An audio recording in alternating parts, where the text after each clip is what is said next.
Thanks to Lexar for sponsoring this video with an SD card test, which has the added bonus of allowing me to turn off YouTube's annoying mid-roll ads. But first, the main review. Hi, I'm Gordon, and in this video I'm reviewing the Canon RF 70-200mm f4L IS USM, a compact telephoto zoom for the full-frame EOS R mirrorless system. Announced in November 2020 and costing around $1,600 or £1,700, it comes just over 2 years after the most recent EF Mark II version, which is still available for around $1,300 or pounds.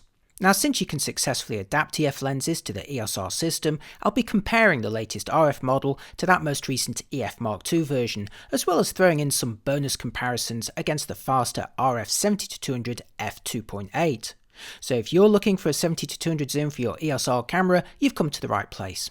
Oh, and if you found these comparisons useful, please show your love with a like and a follow, as it really helps my channel grow and allows me to keep making these videos for you. Can't say fairer than that, right? The RF 70-200 f4L follows a similar strategy to the RF 2.8, employing an extending barrel to become much shorter when zoomed to the 70mm focal length. This is in contrast to the previous EF 70-200s, which employed fixed barrels with internal zooming. Okay, so how much smaller are we talking? Here's the most recent EF 70-200mm f4L Mark II in the middle, set to 200mm, joined by the RF 70-200 f4L on the left, also set to 200mm.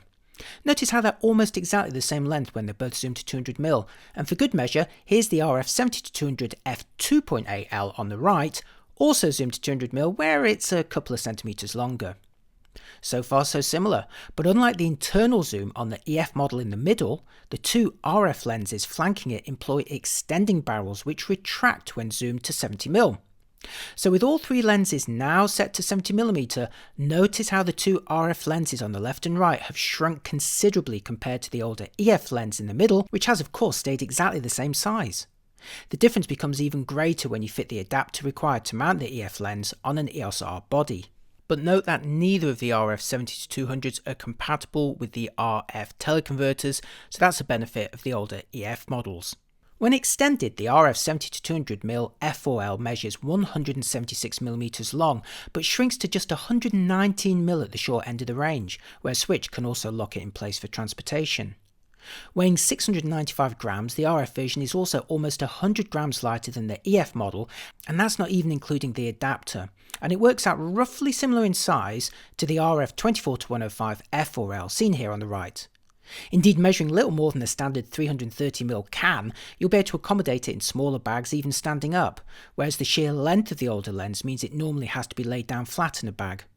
Extending barrels may allow more compact designs, but introduce the risk of dust and moisture entering the system. Canon's employed various air filters in vulnerable areas to allow air to pass, but no unwanted particles, and both of the RF 70-200s are described as being weatherproof. Now, I've only used them for a few weeks at a time, so can't yet say how effective they'll be long term, only time will tell. But if you are concerned or simply curious about the build, I can highly recommend the Lens Rentals teardown article on the RF 2.8 model, which shows what's going on inside, revealing a very reassuring degree of build quality. In terms of materials, the RF 70-200 f4L employs engineering plastic for its barrel rather than the mix of metal and plastic for the EF version.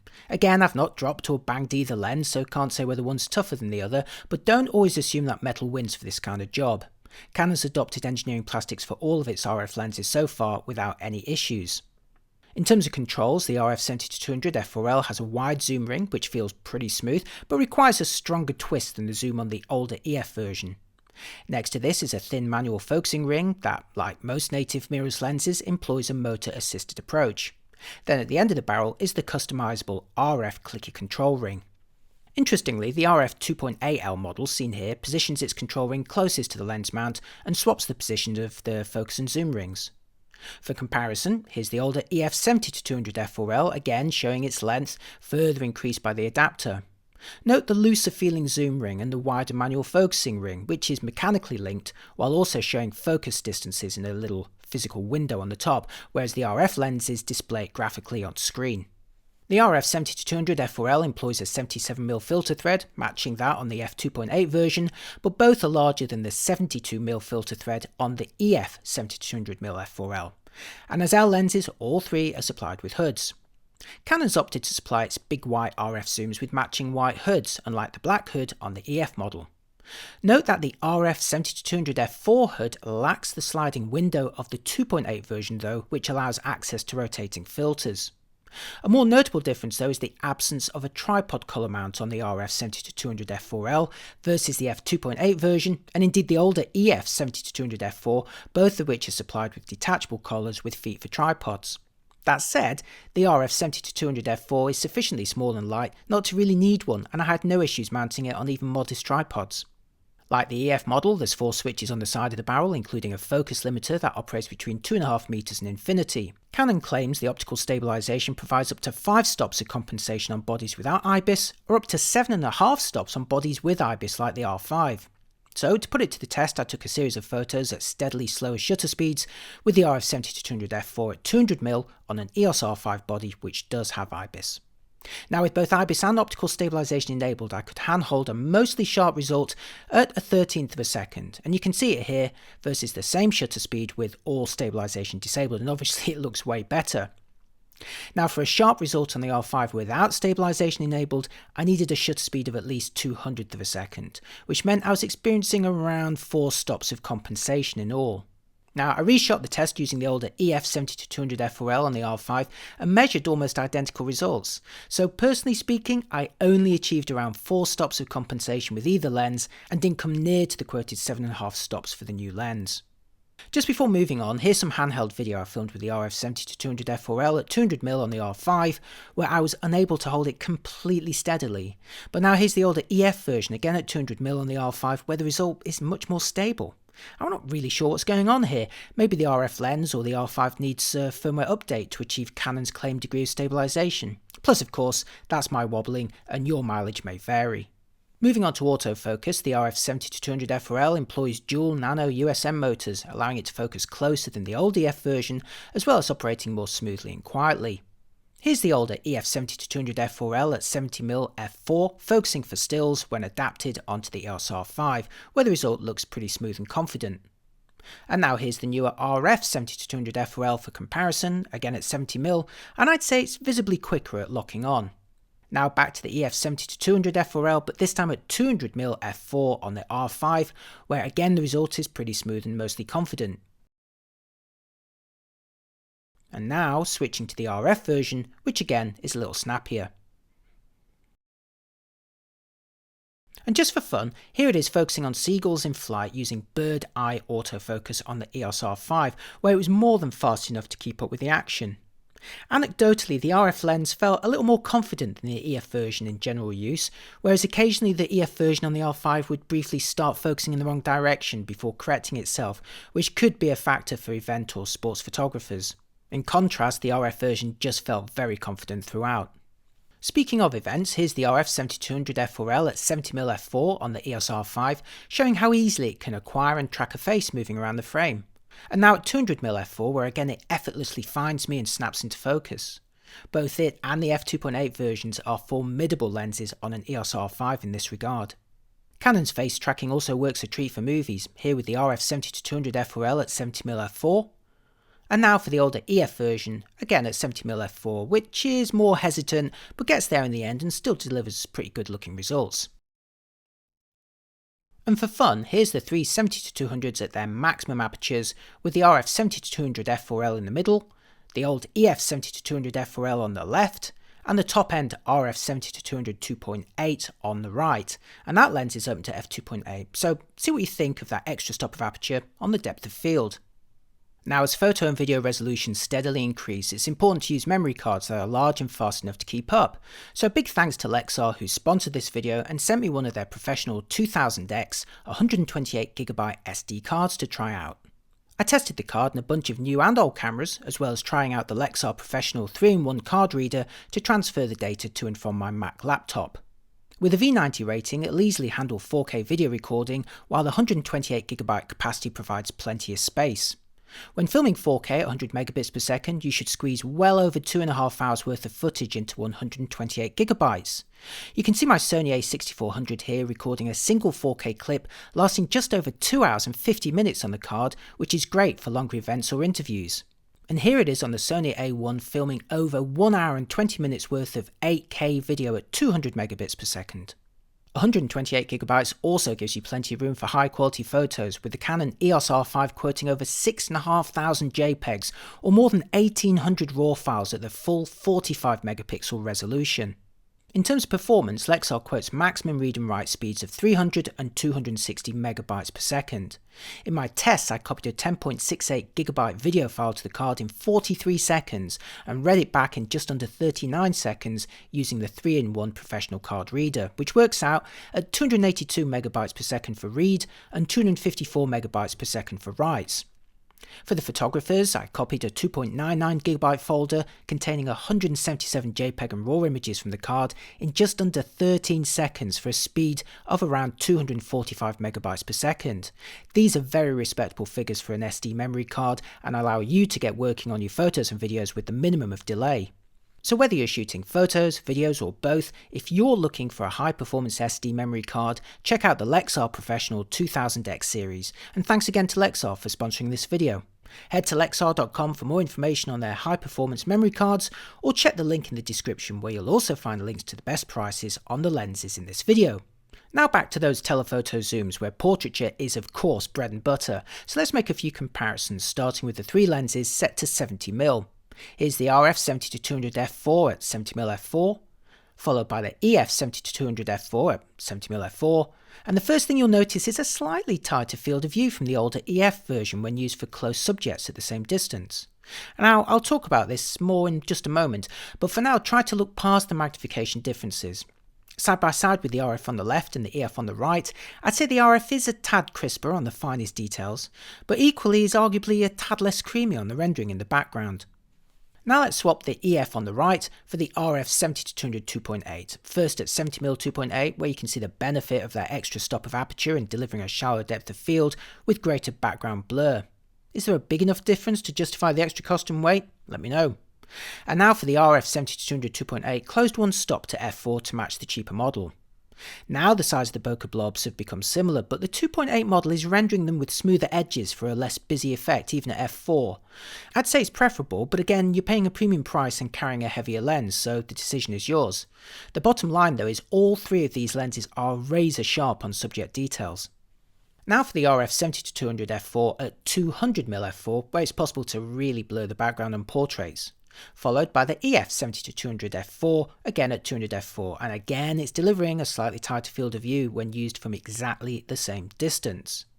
Side by side with the RF model on the left and the EF on the right, the latter's slightly greater magnification obviously means again the bokeh blobs appear larger, but looking beyond this, I'd say they're still a little smoother and softer edge on the older EF model, but that the newer RF lens is delivering crisper details on my face.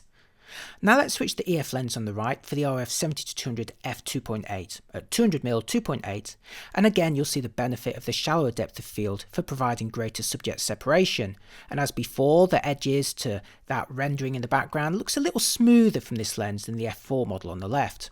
And finally, closing the f2.8 lens on the right to f4 brings the size of the blurring to a similar level, but again I'd say the f2.8 on the right is enjoying smoother edges for a less distracting background. So not only does the RF 2.8 version boast an extra stop of aperture for shallower depth of field effects, but I'd say its rendering of blurred areas is softer too, making it ultimately more desirable, at least to my personal preference. Both RF lenses are tremendously sharp though throughout their focal ranges. As for the older EF Mark II lens, it's still a fantastic performer, as you'd expect for a fairly recent release, but during my tests I found the R5's eye detection didn't always drive it as consistently or accurately as it did with native RF lenses.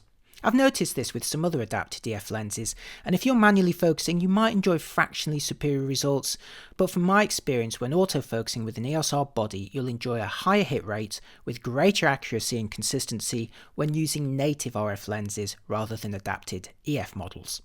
Before moving on, I wanted to address that difference in magnification. Here's the RF 70-200 f4 at 70mm and focused on a distant subject that you'll see again in just a moment for another test.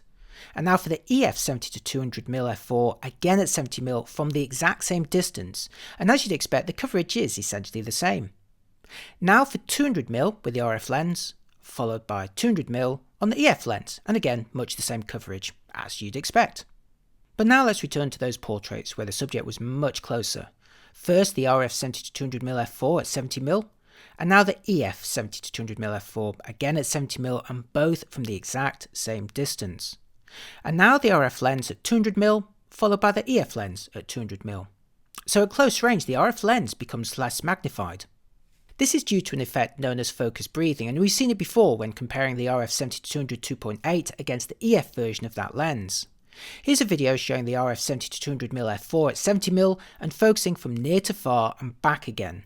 Notice how as the lens focuses closer and closer, the coverage broadens as if you're zooming the lens to a wider focal length. Compare it to the older EF 70-200mm f4 and you'll see it too suffers from focus breathing, but with an opposite effect, where the coverage becomes tighter as you focus closer, as if you're zooming the lens to a longer focal length. What this means is the newer RF lenses deliver lower magnification as they focus closer, so the effect is most noticeable on portraits and especially on macro subjects. Now you're still getting a 2.85 times optical range from the short to the long end, but the effective focal length becomes shorter, perhaps closer to a 50-150 than a 70-200. So if you already own a 135mm lens, then the RF 70-200s aren't going to make much difference in magnification at portrait distances. But if you don't own a lens in this range, or have something to compare it directly against, you're unlikely to notice in practice.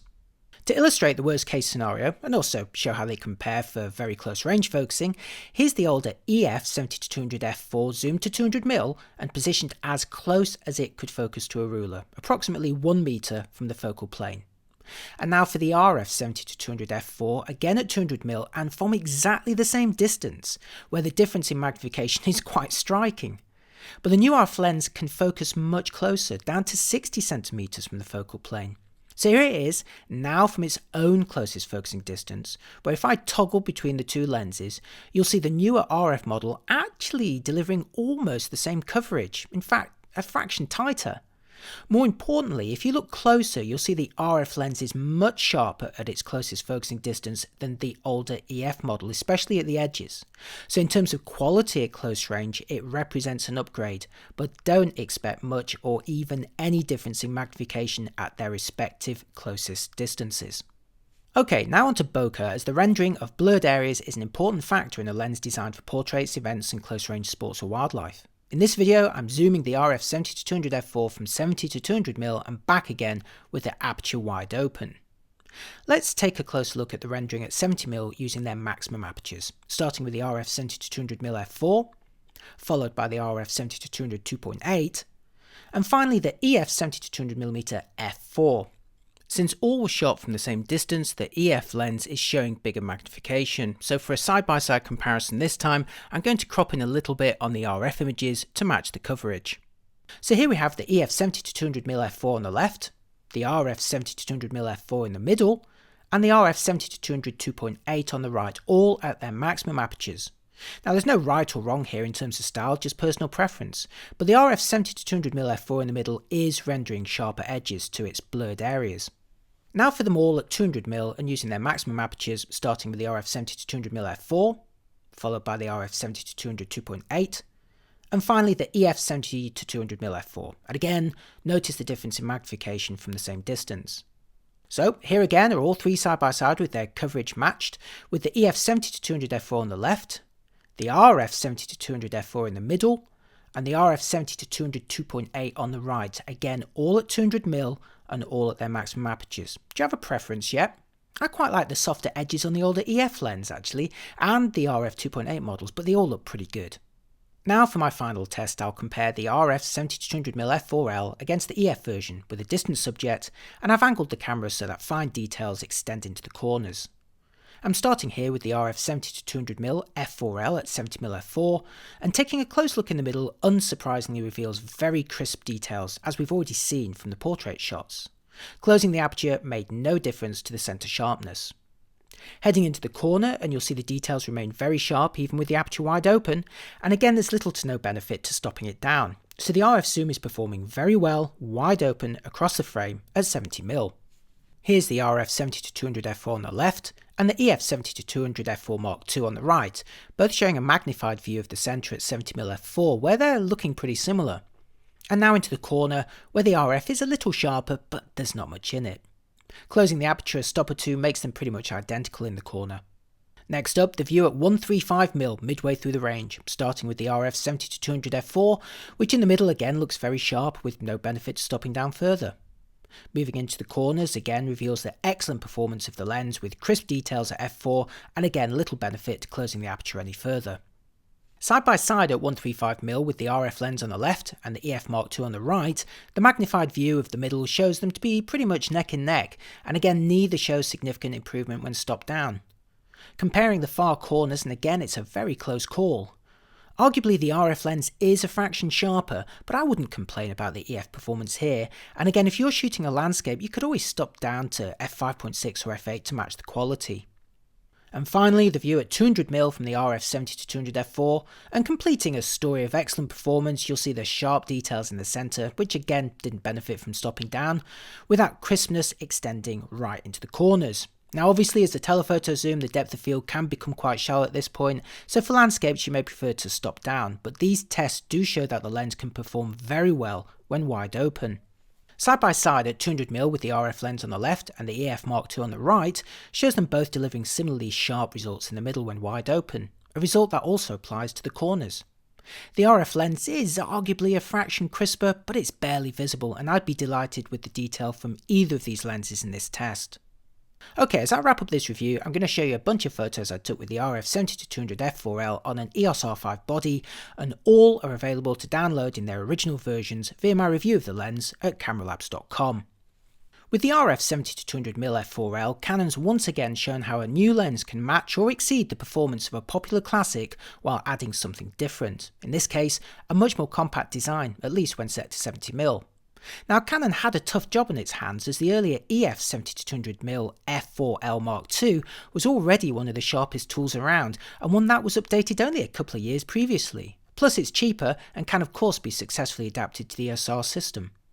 The new RF version manages to match the EF model at long distances while becoming slightly sharper at close range for portraits, and even more so for macro at the closest focusing distance. In my tests it also proved more consistent and accurate when focusing for still photos on the R5 than the EF lens, and also a little smoother and more confident for video focusing too.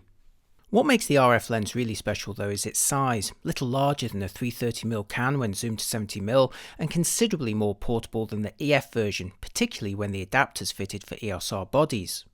The extending barrel is a double-edged sword though, as it's way too soon to know about long-term sealing. Like the RF 2.8 version, the optical design sadly rules out the use of teleconverters, and also results in significant focus breathing where the magnification reduces at closer focusing distances. This in turn means even though the RF model can focus almost twice as close as the EF version, the resulting image size is actually roughly the same. Some may also prefer this slightly smoother background rendering of the EF lens, and I also found it slightly unusual that I didn't come close to achieving the quoted degree of stabilization on the RF model. The bottom line is the older EF 70-200mm f4L Mark II remains an excellent lens, and if you already have one or have less to spend, I'd stick with that model and be happy with it. But if you don't already own a 70-200mm f4, the combination of superb optical quality, accurate focusing, and a surprisingly compact design makes the RF version highly compelling and worth spending the extra. Event and portrait photographers will love its quality, confidence, and portability, and it's another lens that makes the EOS R system tempting for new buyers. Right, that's it for this review. It involved tons of work, so if you found any of it useful and want to see more, then please make sure you subscribe to this channel. Now, we all keep saying it, but really it does help a great deal. A big thanks also to Lexar, the sponsor of this video. Head to lexar.com for more information on their high-performance memory cards, or check the link in the description where you'll also find links to the best prices on the lenses in this video. Thanks for watching. Let me know which 70-200 is your favourite telephoto zoom, and I'll see you next time. Bye bye.